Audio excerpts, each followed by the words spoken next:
All right, stay with me. Some breaking developments coming in, and that's an update from Tianjin, where Prime Minister Modi has also met with Egyptian Prime Minister Mustafa Madbouly, and he has posted an image there. You can see it of them hugging and shaking hands, and written a statement. Fondly recall my visit to Egypt a few years ago.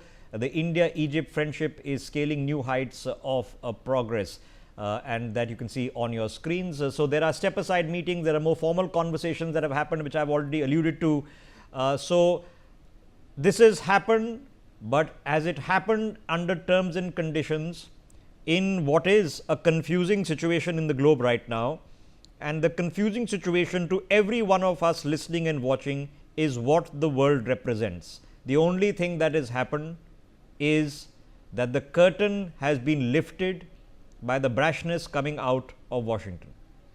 So now let's pick up this conversation further. Ambassador Mahesh Sachdev, in the complexity of day-to-day balancing of interests that is pushing India's case diplomatically and securing India's interests globally, we've seen a bit of a masterclass, sir, because you had a Prime Minister who has visited first Japan en route to China, which is an in-principle message to the Japanese that what our issues with Washington are not our issues with you. He has then arrived in Tianjin. He's met with Xi Jinping. Right before he meets with Vladimir Putin, he's also spoken to the Ukrainian president, because we know what's happening there. And we have a deep understanding that several other meetings that are taking place in Tianjin, none of them are in India's interest. Any conversation between the president of China and the Nepalese Prime Minister is primarily against our interest. Any conversation and whatever they were discussing with the Maldivians, primarily harming our interests. CPEC, primarily harming our interests. So we are wide-eyed, clear-sighted that this is what we want to achieve, and this is the balance in principle that we're doing. Have we done just about right? I think we have, but I'd like to add a couple of caveats. Firstly, I think whatever is happening in Tianjin is not exactly sort of geared towards to hurt us. Chinese are free to meet all those neighbors of ours, but then the message from Chinese, I think, is beginning to be tempered by economic realities, by political dynamic in South Asia itself. They've seen that they promised so much to Maldives, to Sri Lanka, only to see them get back to India. And similarly, I mean, I've been to, my last assignment was High Commissioner to Nigeria. Much of Africa was gung-ho with BRI. And after BRI projects are done or not done, these people are back to where they were.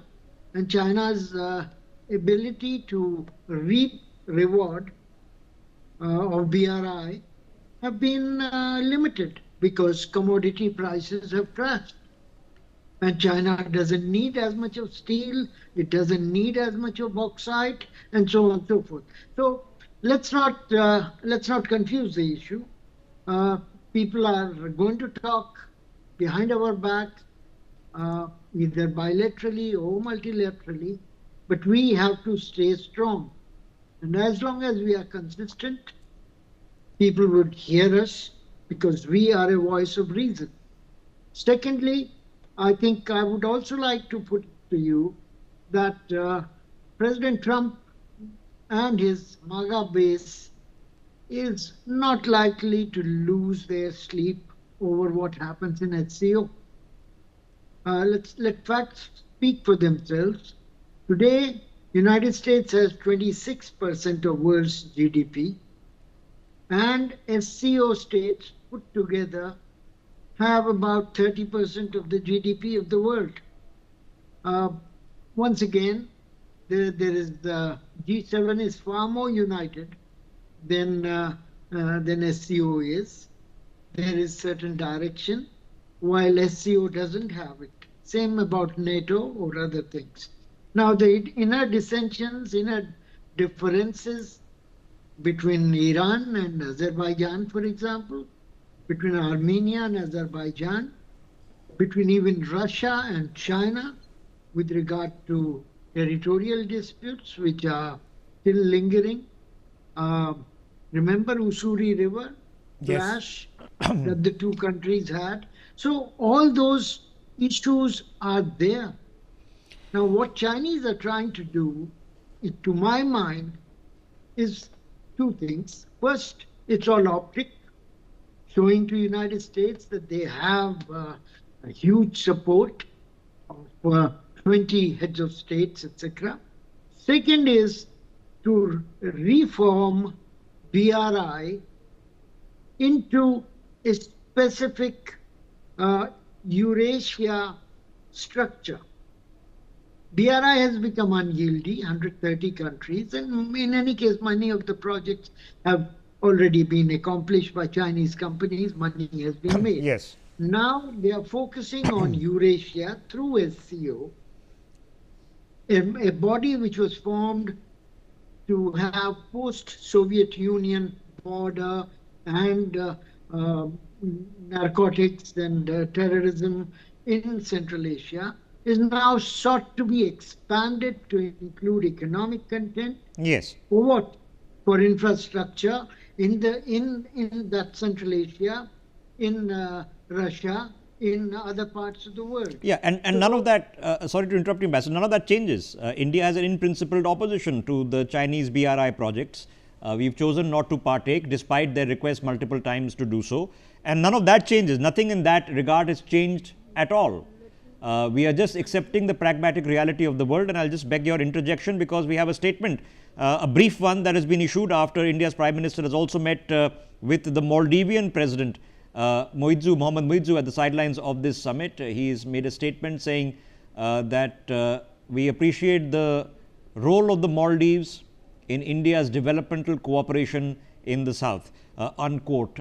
And I think that is reflective of what is going on. What is going on is complicated, and I think the good ambassador in his entire career understands and appreciates the complication. The question is very singular for us.